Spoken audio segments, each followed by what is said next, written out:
Saludos amigos, aquí Samuel Montañez y estamos en este nuevo capítulo. En esta ocasión tenemos a la doctora Roselyn Lemus Martin, quien es actualmente una de las principales expertas y líderes de opinión sobre el COVID-19. Roselyn se graduó por la Universidad Nacional Autónoma de México con un grado de química con el mejor promedio. Posteriormente realizó estudios de oncología molecular por la European School of Oncology y finalmente tiene un doctorado en biología molecular por la prestigiosa Universidad de Oxford en Inglaterra. Roselyn fue seleccionada por la consultora McKinsey & Company en el 2019 como una de las 100 mujeres líderes en América Latina y también se ha transformado como una de las líderes mujeres en ciencias e ingeniería. Roselyn tiene amplia experiencia en la academia y particularmente trabajando con laboratorios y grupos de investigación en temas farmacéuticos. Actualmente reside en Washington, D.C.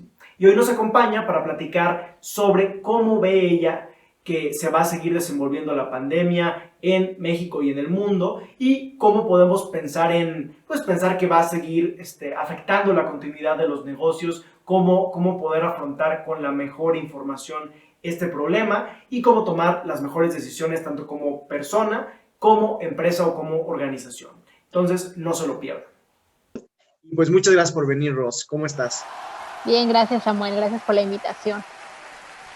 Pues hoy tenemos un tema muy interesante, pues, del cual tú te has vuelto pues, una experta saliendo en muchos medios platicando estos temas, que es el COVID-19. Pero antes de meternos en esos temas, tú estudiaste química, eres química de formación. ¿Cómo fue que migraste? Porque uno podría pensar que eres doctora, pero de medicina, y no.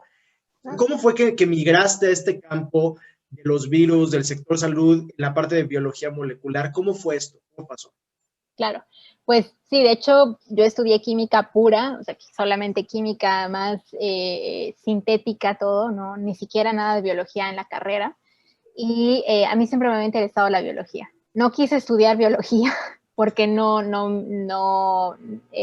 dan mucho miedo a veces algunas especies animales, entonces no estudié biología, entonces me fui por el lado de química, siempre he querido hacer como drug development, diseño de fármacos, y por eso entré en química, ¿no? Después de la carrera, pues fui a estudiar el doctorado en Inglaterra, y ahí es donde ya me adentré en biología molecular, y ya apliqué ya totalmente ya la química, pero desde otra perspectiva, y ahí estudié la célula, ¿no? Y me enfoqué en cáncer, de hecho, en el doctorado, y después del doctorado hice una maestría, de hecho, en oncología molecular.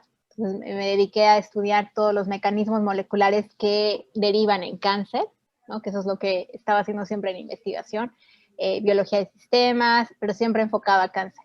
Después trabajé un tiempo en la farmacéutica, y en la farmacéutica seguí de nuevo en lo mismo, en la misma área, siempre en el área de enfermedades, ¿no? Tratando de aplicar el estudio de moléculas, pero ya siempre hacia enfermedades, ¿no?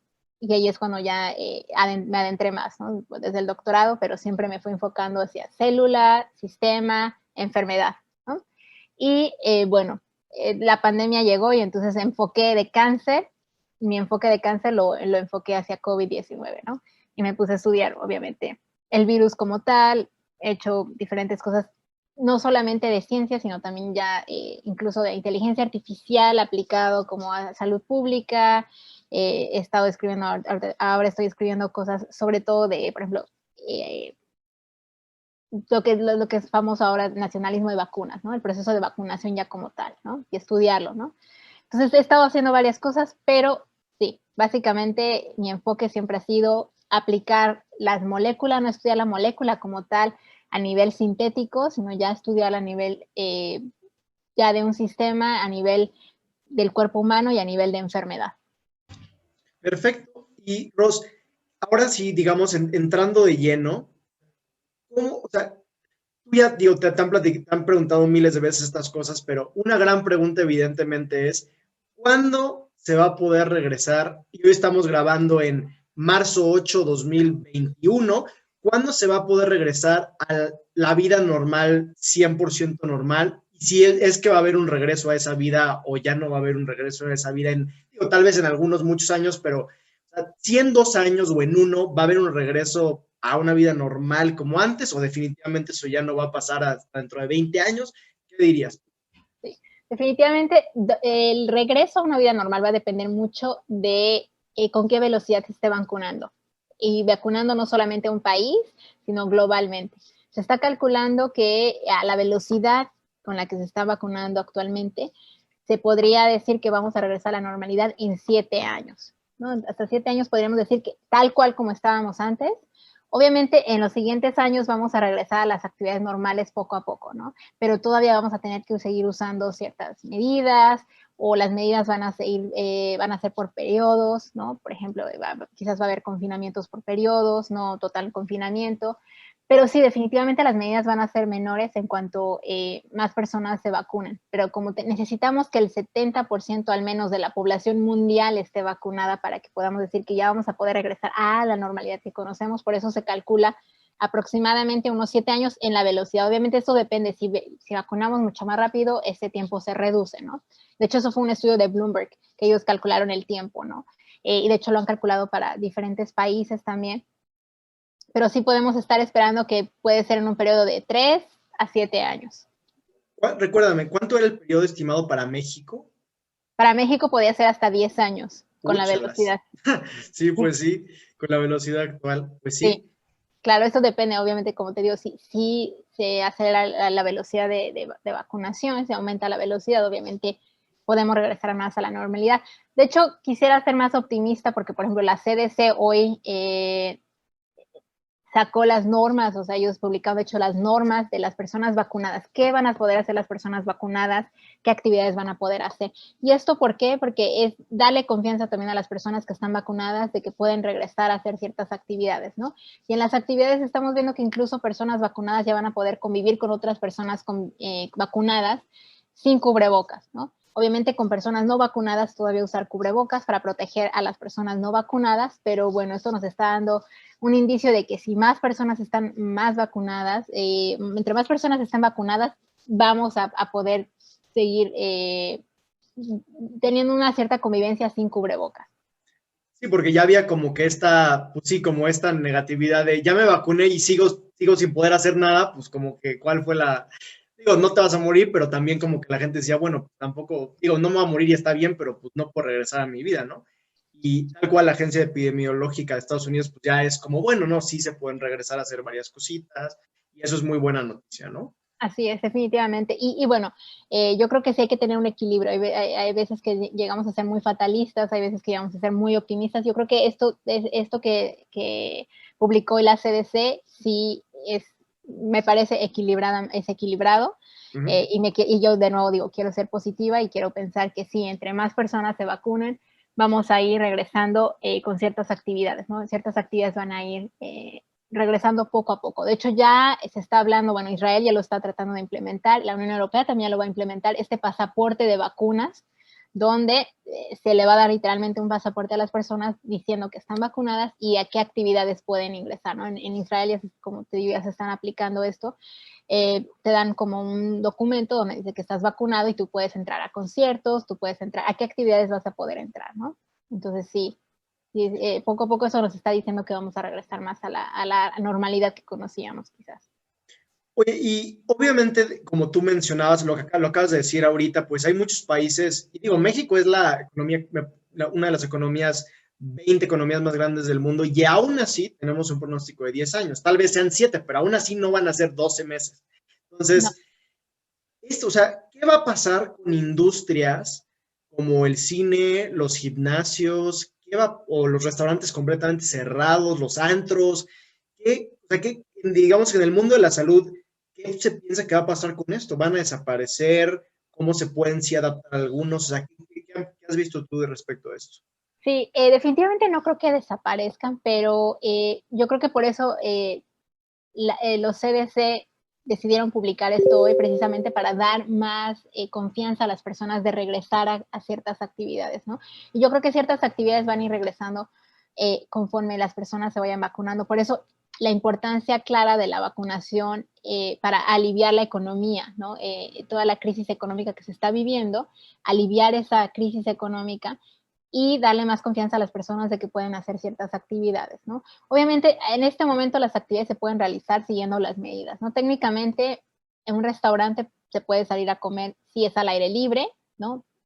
Sí está documentado que el virus se propaga mucho menos en un ambiente abierto, ¿no? En un ambiente cerrado donde hay más, hay que tener más cuidado, hay más riesgo, ¿no? Obviamente, pero definitivamente conforme ya se vayan vacunando más personas, sí, yo creo que esas actividades van a ir regresando todavía más y esto va a ayudar mucho a la economía, ¿no?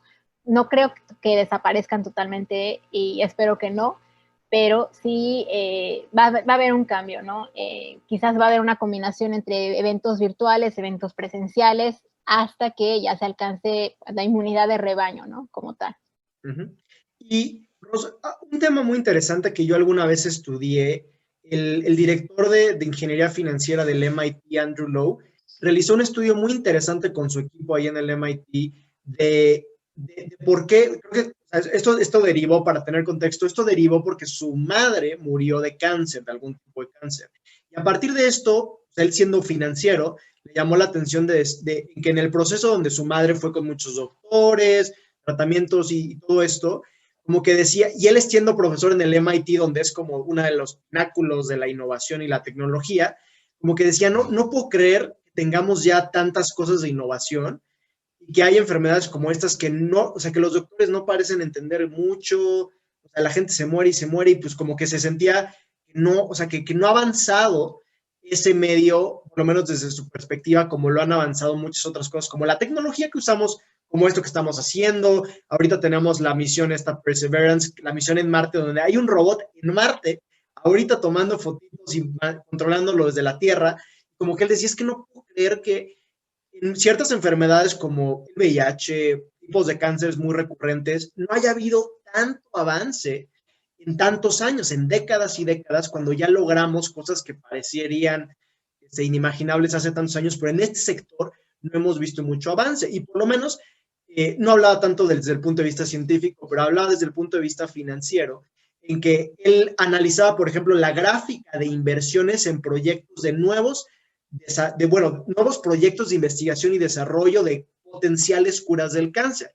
Él mencionaba en su estudio que cuesta más o menos $200 millones un proyecto de este tipo, que tarda más o menos 10 años para tener todas las validaciones, etcétera, etcétera, y que, si no me recuerdo, el porcentaje de éxito era algo así como 3%, 3.2%, en algo que derive en algo realmente como una cura de alguna forma, ¿no? Un tratamiento muy, muy, muy exitoso.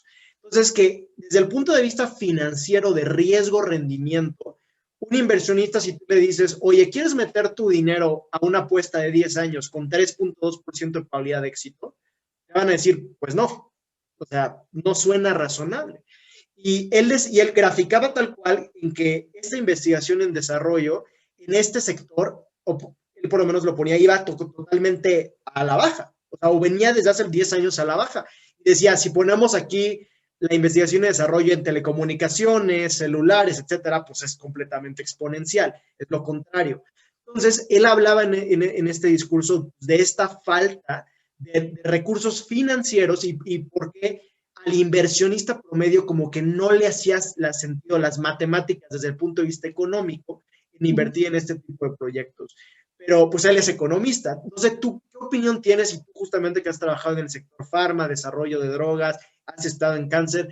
Sí es cierto, o sea, esto que él asevera en que no ha habido un avance como debiera haber habido en la parte tecnológica del sector salud, como sí lo ha habido en otros sectores, como pues el telecomunicaciones, automotriz, etcétera. Sí, totalmente estoy de acuerdo. Por ejemplo, en particular en cáncer, sí quiero remarcar que, por ejemplo, no hay una cura, o nunca va a existir una cura para el cáncer, porque el cáncer es tan complejo que cada tipo de cáncer se considera como si fuera otra enfermedad, ¿no? Cada una de esas es una enfermedad diferente. Entonces, lo que sí va a existir y lo que se está realizando es un tratamiento para cada tipo de cáncer, ¿no? Entonces, por eso se habla de que no va a haber una cura para el cáncer, porque no creo que, y los científicos creemos que haya un fármaco que pueda curar todos los tipos de cáncer, ¿no? Porque de nuevo cáncer es una enfermedad muy compleja y por eso también es que no hay avances tan significativos y que ha llevado varios años entender incluso el propio cáncer, porque todavía cada día se estudia más y cada día cada año que se estudia la célula cancerosa como tal, se ven diferentes, se descubren nuevos mecanismos, se descubren nuevas cosas y además, a pesar de que ya se desarrollaron ciertos medicamentos, ciertas quimioterapias, las células de cáncer tienen memoria, entonces por eso resurge el cáncer de nuevo. Entonces sí ha habido una lentitud en ese respecto. Y lo que está innovando más es la inmunoterapia. La inmunoterapia sí ha habido avances, sí han sido rápidos, pero también, bueno, necesita también inyectarse todavía más financiamiento al respecto, entenderse todavía más. Y definitivamente desarrollar un medicamento de cualquier tipo sí dura mucho tiempo. Sí tardamos 10 años desde que diseñas la molécula hasta que está en el mercado. Es mucho tiempo y muchos de los desarrollos o prototipos se pueden quedar en alguna de las fases, ¿no? Que eso es indudable para cualquier medicamento, incluso cualquier vacuna. Esto que pasó para COVID-19, esto fue sin precedentes, es un hito totalmente histórico, que precisamente la investigación que se llevó a cabo para entender ciertas moléculas fue lo que permitió que la vacuna estuviera en un tiempo récord, ¿no? Por ejemplo, la vacuna de RNA mensajero, las vacunas de RNA mensajero se pudieron realizar porque el RNA mensajero se venía estudiando precisamente para cáncer. Y entonces eso permitió que ya se tenía estudiada la molécula, se decidió probar para ver si podía realizarse elaborarse una vacuna con esa molécula. Afortunadamente sí, fue el caso. Pero toda esta investigación viene detrás, ¿no? Precisamente, de hecho, las vacunas, ahora poder tener una vacuna de RNA mensajero contra COVID-19 va a abrir una puerta muy grande para quizás tener un tratamiento de cáncer en el futuro, que se va a probar contra cáncer, ¿no? Ya se vio que sí funciona para COVID-19, se va a seguir probando para cáncer, y bueno, esto va a abrir muchas puertas que incluso vamos a tener quizás tratamientos en el futuro, ¿no? Mucho más rápido. Pero sí, definitivamente, la investigación de desarrollo de medicamentos, tratamientos, es muy costosa y diría que es un porcentaje muy bajo, que es realmente que sí tiene éxito, porque como te menciono, puedes empezar con, no sé, 1000 moléculas, ¿no? Que puedes empezar a probar si alguna de esas tiene algún efecto, y alguna de esas puede llegar a la etapa preclínica, luego algunas puede llegar a la fase 1, pero la fase 2 ya no funciona, ¿no? Entonces es por eso que esa lentitud que comentas. ¿Y tú crees que a partir de esto, digo, intuitivamente yo pensaría que sí, pero a partir de este problema donde pues, había habido una subinversión relativa a otros sectores, por ejemplo, hay muchos países que invertían mucho más en defensa, que en salud, en educación o en cualquier otra cosa que no fuera la salud, en pocas palabras. ¿Crees que esto sí va a cambiar en que ahora los gobiernos pues, dicen esto sí es más importante de lo que se creía? Porque pues si no estamos preparados, frenas toda la economía del país, ¿no? Claro, Va a totalmente. subir una jerarquía, ¿no? Sí, a mí me gustaría pensar que sí, que los gobiernos van a invertir más. Yo quiero pensar, porque de hecho, por ejemplo, el mecanismo COVAX y el mecanismo ACT precisamente activaron mucho esto, el desarrollo de las vacunas, y las vacunas se pudieron también tener en un tiempo récord porque se unieron gobiernos con iniciativa privada y dieron el financiamiento que era enorme para que se tuviera la vacuna pues, en un tiempo récord. Entonces, sí, ya los gobiernos entendieron que no solamente hay que invertir en estos nuevos desarrollos o en tratar de desarrollar nuevos tratamientos, sino también en la salud pública, ¿no? Los sistemas de salud pública, COVID-19 como que reflejó mucho o dejó en descubierto que incluso países desarrollados tienen un mal sistema de salud pública, ¿no? Que estaba dañado. Vimos el caso de Estados Unidos, vimos el caso de algunos países europeos, que son países desarrollados y que su sistema de salud pública totalmente se colapsó, ¿no? Entonces, esto va a dar pie, yo creo, y espero que los gobiernos también inviertan en salud pública. Y desde el punto de vista económico, justamente los distintos modelos de salud pública son muy interesantes.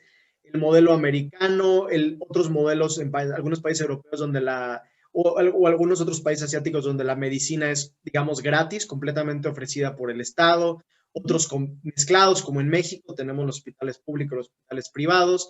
Y ahorita creo que estamos teniendo, justamente como mencionabas, un punto de inflexión muy interesante donde los gobiernos, justamente ahorita que tuvimos un problema de salud tan grave que abarcó a todos, se llegó a la decisión, que en muchos países ya se había llegado antes, pero parece ser que esto es unánime, donde no puedes dejar a la gente morirse en la calle.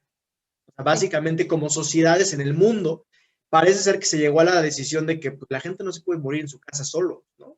Tengan o Así no es. dinero, tengan seguro o no, tengan seguro privado, seguro del gobierno, seguro social, no importa. O sea, parece Así ser que como ya consenso mundial es, la gente no la puedes es. abandonar a morir en su casa sin ayuda. Ujú. Entonces, creo que eso económicamente sí va a cambiar. ¿Y tú cómo verías, o sea, de lo que tú sabes del sector salud, qué modelo dirías tú que es un ejemplo? Obviamente sostenible, digamos, expandible, porque hay países muy chiquitos, con muchos recursos, son países muy ricos, pero de lo que tú hayas visto en tu vida, en tu experiencia, ¿qué modelo se te hace como que funcional, que podría ser escalable? Yo creo que el modelo de Israel sí tiene un muy buen modelo de salud en general, digo, y lo vimos ahora con las vacunas, con la vacunación, que se está haciendo incluso muy digital, a pesar de que, bueno, el país es pequeño, tiene una población, bueno, apenas de 11 millones, ¿no? Pero yo creo que sí podría ser un modelo que se podría escalar. Tienen muy buenos hospitales. En los hospitales se está desarrollando muy buenos tratamientos, ¿no? Estamos viendo que muchas farmacéuticas o muchas startups están en Israel desarrollando muchos medicamentos. De hecho, hay una pues que está desarrollando ahora un hospital, de hecho en Israel, que se está desarrollando un medicamento que se dice que podría ser la cura contra COVID-19. Apenas está en fase 1, pero sí tiene muy buenos resultados, ¿no? Entonces yo creo que desde el punto de vista de salud pública, sí, me parece que Israel, tanto por muchas cosas que menciono, tanto que los hospitales se están desarrollando nuevos tratamientos, se está investigando y como tal ellos tienen un sistema que, sí, las personas son muy sanas, o sea, no se ven enfermedades claras que salgan del rango o se controlan a tiempo, ¿no? Y son hospitales del Estado, la gente paga con su dinero, ¿sabes cómo funciona? Son, es una mezcla tanto del Estado como de dinero, ¿no? Como en todos los países, ¿no? Siempre hay una Sí, sí, parte sí. pública, una parte privada, pero sí se ha visto, por ejemplo, que sí es del Estado más, ¿no? Es la parte prioritaria es la del Estado, ¿no? Ok. Otro ejemplo, bueno, también de buen salud, sistema de salud pública, bueno, obviamente el muy sonado que es alguno de los países de Escandinavia, ¿no? Noruega, Suecia, ¿no? Tienen ellos también muy buen sistema de salud, obviamente mucho más avanzado, pero también se le invierte mucho, ¿no? Y se da mucho seguimiento a las enfermedades. Entonces eso es lo que tienen que seguir muchos países, ¿no? Sobre todo ahora que COVID-19, cuando se controle más la pandemia, va a dejar otra vez de nuevo descubierto otra parte que no se estaba atendiendo, por ejemplo, las personas que pueden tener cáncer, que no se han estado, bueno, evaluando o haciendo pruebas, o que incluso tienen ya cáncer y que no han tenido el seguimiento propio de los tratamientos. Yo creo que los países van a tener que invertir más en esto, ¿no? En darle seguimiento a enfermedades crónicas, cáncer, diabetes, y eso también, de nuevo, creo que va a ser una lección, por ejemplo, para América Latina, que la obesidad y la diabetes son una pandemia que también se tiene que controlar, ¿no? Y en Estados Unidos también, ¿no? Porque eso ha dejado muchas muertes debido a, bueno, que se complicaron, personas que se contagiaron con el virus, se complicaron precisamente por tener obesidad o por tener diabetes. Sí, claro. Y desde el punto de vista, digamos, del regreso, el regreso a la normalidad, ¿qué, digamos, qué sectores o qué crees que se vaya reactivando primero? O sea, simplemente por temas de seguridad, temas de importancia. Por ejemplo, una duda es las escuelas, Sí, ¿no? las Va. escuelas, sí, es la prioridad, ¿no? La educación, se está viendo que la educación en línea como tal no ha sido tan buena para los niños, ¿no? Psicológicamente. Ujú, ujú. Hay más deserción en las escuelas, ¿no? Se ha visto que, de hecho, se evaluó que en la UNAM hay más deserción ahora, durante la pandemia, que en muchos años, no que incluso por situación económica que muchas personas desertaban, ahora ni siquiera, ahora es mucho más por la pandemia, ¿no? Entonces yo creo que sí, una prioridad sería las escuelas, la educación, sería un sector que sería prioritario. Y bueno, de ahí dependiendo, ¿no? Porque, por ejemplo, México también depende mucho del turismo, entonces un sector que se tendría que reactivar mucho en México va a ser el turismo, ¿no? Obviamente el sector de entretenimiento que no es esencial, pero que también se tiene que estar reactivando. manufactura. O restaurantero, que También. digamos que es más el sector amplio de servicios. Sí. Ujú. Sí, sí, sí. Y países, digo, como España y muchos otros están sufriendo bastante, ¿no? Por esto mismo. Y el mismo sistema de servicios de salud, ¿no? Que también se tiene que reactivar porque hay muchas personas en México, por ejemplo, que muchos hospitales se tuvieron que reconvertir a hospitales COVID y no han dado servicio. A otras cosas. A otras cosas, precisamente personas que tienen que darle seguimiento a sus enfermedades que no han tenido esa atención. Eso sería también un sector esencial que se tiene que reactivar. Oye, Ros, y una pregunta que te quería hacer justamente es, en las pasadas crisis de gripe X, no sé, rusa, española o etcétera, o sea, de otras pandemias históricas que acabaron con el 5% de la población y ese tipo de cosas, en los 1900 o antes, ¿cómo? O sea, yo me he preguntado, ¿cómo lo resolvieron en aquel momento? ¿Cómo no se acabó la humanidad en aquel momento? Pues sí, estuvo a punto, pero no se acabó. Yo creo que tiene que ver mucho con una combinación de factores. O sea, el virus como tal, obviamente, ahora lo comparamos, ¿no? Ese virus que fue en ese siglo, bueno, ahora es una gripe, ¿no? Que digo que sí puede matar todavía personas, pero no es tan grave y tan complejo como COVID-19. El problema de COVID-19 es que no es una enfermedad solamente del sistema respiratorio, sino que ataca muchos sistemas, deja muchas secuelas, muchas complicaciones y donde no hay una regla, ¿no? Sí, una regla donde esas personas de esta edad van a fallecer, ¿no? Se está viendo que fallecen personas jóvenes, personas sanas, etcétera. Entonces, sí, creo que la complejidad de la enfermedad es lo que está haciendo más difícil que esto salga adelante, pero estamos viendo que comparando con ahora esta pandemia con las pandemias anteriores, obviamente sí se puede salir más adelante con mucho más prisa, ¿no? Porque ya se tiene una vacuna en tiempo récord, antes no se tenía una vacuna, no se tenía tratamientos, ¿no? Prácticamente fue como la suerte, ¿no? Que se alcanzó la inmunidad prácticamente de rebaño y ya, y por eso pudo resurgir todo de nuevo, ¿no? Las actividades, etcétera.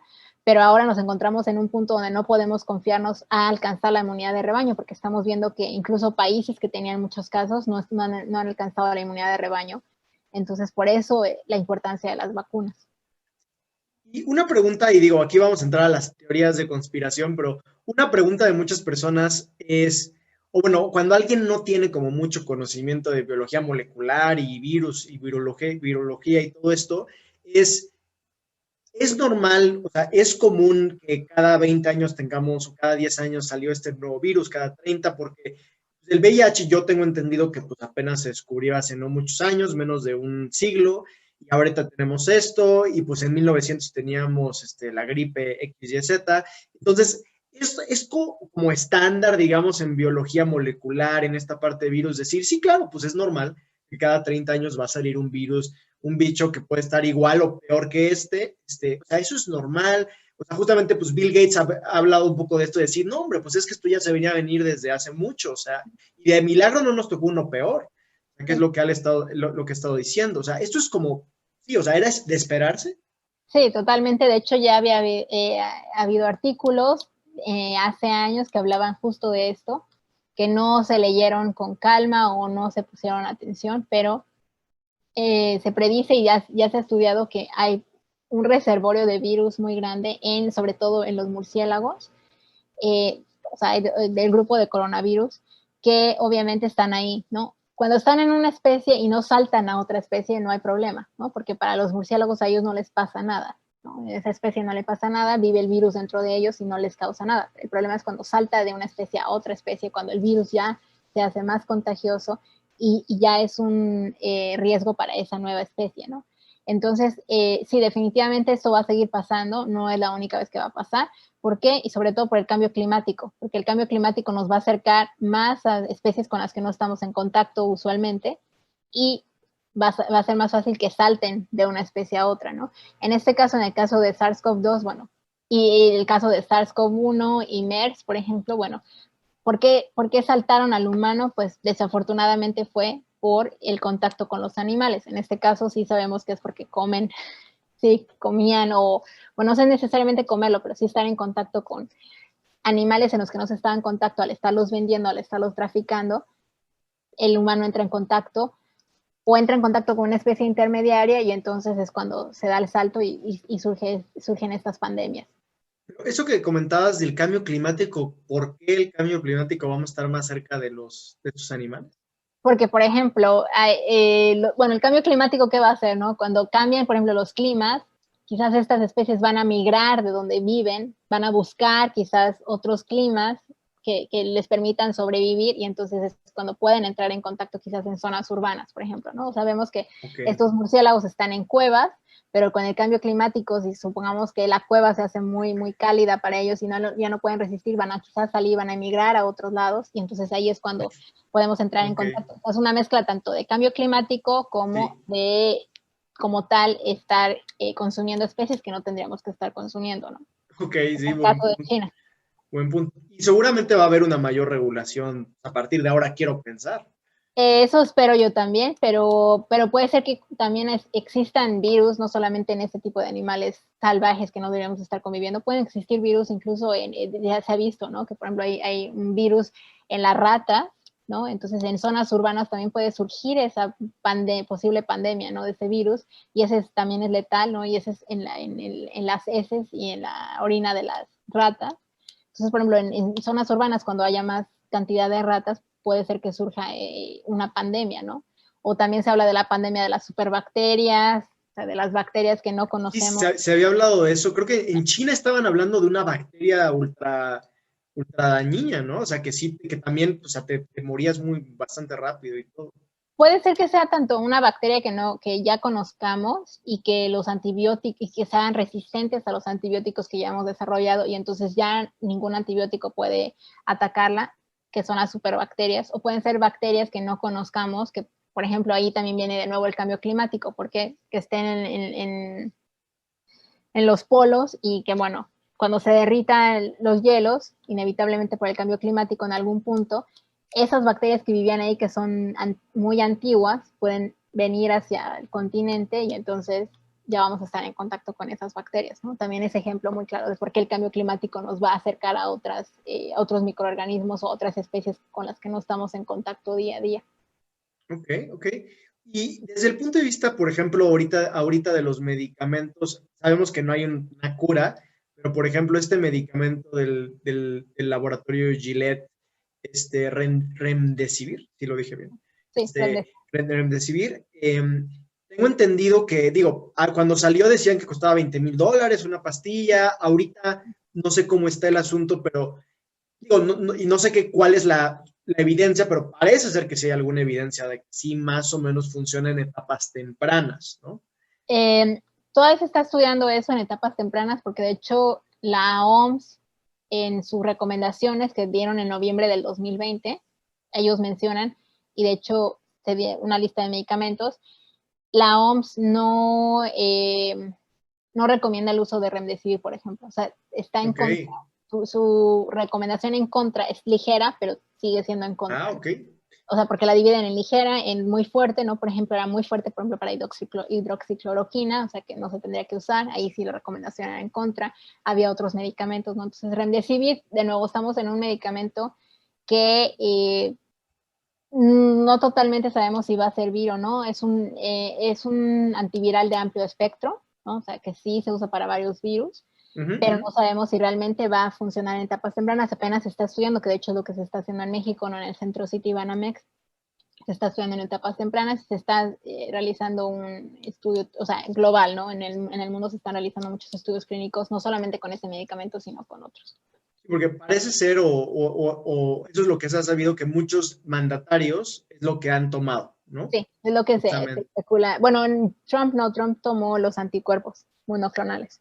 Ajá, ok. Sí, sí, es cierto. Y, por ejemplo, estos dos tratamientos, ¿qué costo tendrán hoy? O sea, ¿qué costo tienen hoy? ¿O no se pueden conseguir en el mercado? Depende mucho de qué país, porque, por ejemplo, cómo funcionan las regulaciones, si se aprueba, por ejemplo, los anticuerpos monoclonales que tomó Trump, sí están aprobados por la FDA, entonces se pueden usar en Estados Unidos, pero no se pueden usar en México o en otro país donde no exista esa aprobación. Entonces, si México quisiera comercializar o que se usara ese medicamento en México, tendría que seguir el proceso de COFEPRIS, ¿no? Como un registro o la autorización de emergencia, y tendría que darles pues, los documentos necesarios o incluso llevarse a cabo un estudio clínico en México para ver si tiene los resultados en México y que se pueda aprobar, ¿no? Los medicamentos son muy caros, desafortunadamente los anticuerpos monoclonales son caros, todos los medicamentos biológicos son muy caros, por eso se creó este campo de los biosimilares, ¿no? Crear genéricos de biológicos a más bajo costo, ¿no? Que sí es Estamos hablando de más de $10,000, de $1,000, Pues yo creo que estaría, no sé exactamente el precio de los anticuerpos monoclonales, en particular de los de Trump, no sé cuál fue el precio, pero sí sé que es un precio alto, o sea, si estamos hablando de arriba de $1,000, ¿no? Okay, Depende también cuántas dosis, ¿no? Como un Remdesivir, también un tratamiento de Remdesivir, pues sí está rondando en unos 200,000 pesos, ¿no? Por ejemplo. Ok. Y para concluir, Ros, ¿qué tips tú darías para las personas en general de lo que tú has visto que, o sea, muchas personas sí cumplen, ya sabes, con la mascarilla, etcétera, pero o sea, algo que creo que ha pasado es que ha habido, digo, y no es culpa creo que de los médicos ni nada, pero simplemente se han recomendado cosas y luego se han desrecomendado. Y después, por ejemplo, hay epidemiólogos que dicen, no, pues no limpien nada, nos equivocamos, la verdad es que en superficies es casi imposible contagiarse, o luego doble mascarilla, o sea, ¿qué recomendarías tú con base en lo que hoy se tiene de conocimiento que la gente haga para protegerse lo mejor posible? Sí, definitivamente sí, lo de las superficies, bueno, ya se ha estudiado cada día más, y esto que dices sí es interesante porque se está dando este fenómeno en la ciencia durante la pandemia, porque como fue tan rápido cuando surgió muy rápido la pandemia, pues dio poco tiempo de estudiar, ¿no? Y cada día se descubren más cosas nuevas del virus y de la enfermedad, etcétera. Entonces, por eso se rectifica, ¿no? La CDC ha rectificado. Y, por ejemplo, en el caso de la superficie, sí se ha comprobado que ese es un porcentaje muy mínimo que alguien se podría contagiar por una superficie, ¿no? Por eso se recomienda que, por ejemplo, las escuelas o los lugares de trabajo no se enfoquen tanto en estar, vemos escenas de que están sanitizando con robots y drones y todo. Los metros, etcétera. Sí. Más bien es el aire, se deben de preocupar por el aire, ¿no? Porque en el aire es donde está realmente, o sea, este virus realmente es de respirarse, ¿no? Dicen que es contacto por aerosol, me parece que le dicen así, ¿verdad? Sí, o sea, literalmente se respira este virus, ¿no? Entonces, es mínimo el que yo haya tocado una superficie, solamente que alguien haya estornudado ahí casi, no sé, 10 minutos antes de que yo llegara ahí, yo lo toco y entonces me toco la nariz, me toco la boca, ahí sí me podría contagiar, pero la carga viral no es tan grande como para que me dé una enfermedad grave, ¿no? O me puedo enfermar, pero va a ser muy leve, ¿no? Entonces, por eso no se ha recomendado, ya se está en contra de estar limpiando obsesivamente, ¿no? Eso ya como que ya es personal, hay muchas personas que me han dicho, yo voy a seguir limpiando, no importa, sigo limpiando, ¿no? Bueno, es que como personal, ¿no? Pero ya no se recomienda. Lo importante es siempre el número uno, el cubrebocas, ¿no? Número uno, el cubrebocas, lavarse las manos, eso sí, y son las recomendaciones, mantener la sana distancia. ¿Y qué cubrebocas? Porque también ha habido ya de que no, estos no sirven, que los de tela, que el K95, que los dobles, por ejemplo, dicen no doble en K95. O sea, ¿cuáles son las reglitas del cubrebocas? Y obvio, no ponérselo de, ¿cómo les llaman? De bigote, ¿no? Sí, no cubrir la nariz y cubrir la boca. O sea, por ejemplo, también se ha visto que los ojos también es un porcentaje bajo que podría entrar el virus. Sí entra el virus por los ojos, pero la carga viral de nuevo no es tan grande como, o sea, la carga viral siempre es... Pero puedes tener lentes, ¿no? Sí, o sea, los que usamos lentes no hay problema, pero algo extra, bueno, hay personas que tienen gogles, ¿no? Eso ya sería como algo excesivo. Okay. O sea, lo principal es el cubrebocas, ¿no? Y de doble cubrebocas, bueno, yo lo que recomendaría porque precisamente hay una, pues no hay ya no va a haber tantos N95 y se prefiere que los N95, por ejemplo, los KN95 se queden para las personas, el personal médico, ¿no? Y con un doble cubrebocas, por ejemplo, de tela y un quirúrgico, es el equivalente a un N95, por ejemplo. ¿Y por qué no va a haber ya? La producción, sí, hay una baja producción, que de hecho, o sea, porque N95 son los de Estados Unidos, KN95 son los de China. Okay, y hay más producción de KN95, pero por lo mismo, como hay una más alta producción en China, se están falsificando muchos KN95, ¿no? Entonces, por eso también yo preferiría, yo creo que, y bueno, que se ha recomendado, muchos expertos siguen recomendando, bueno, si es falso su KN95, pues síganlo usando conforme, si les cubre bien la boca y la nariz, no hay problema que sea falso, ¿no? Porque tiene varias capas, ¿no? Ya no importa tanto eso. Pero tú logras el mismo efecto si tienes uno de tela y uno quirúrgico, o sea, uno quirúrgico de 3 capas y luego uno de tela de 2 o 3 capas, ya tienes ahí 6 capas. Entonces ya tendrías el mismo efecto que un KN95.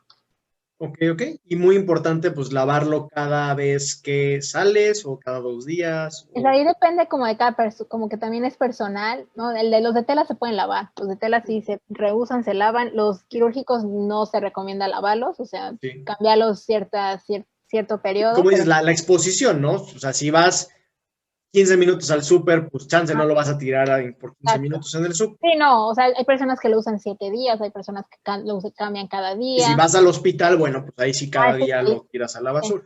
sí, ahí. Perfecto. Ok. Buenísimo. Pues mil gracias, Ros, mil gracias por informarnos en estos temas tan complejos. Con gusto. Y pues cualquier preguntita, háganoslas llegar aquí en el podcast y espero que les hayan gustado mucho. Mil gracias, Ros, otra vez por venir. Con gusto. Y, Y bueno, también me pueden seguir en las redes, ¿sí? ahí quieren ¿Y preguntar. tus redes? ¿Redes, Ros? Básicamente lo de publico más de COVID-19 es en Twitter. Ahí es donde publico pues todo lo nuevo, ¿no? Que va saliendo de vacunas, qué es lo que se va estudiando. Publico muchos hilos de Twitter también de vacunas. Entonces, mi Twitter es @RosLemusMartin. Y no se preocupen, nosotros lo vamos a compartir todas sus redes. Y pues mil gracias, Ros, y Con nos gusto. vemos en la próxima. Gracias.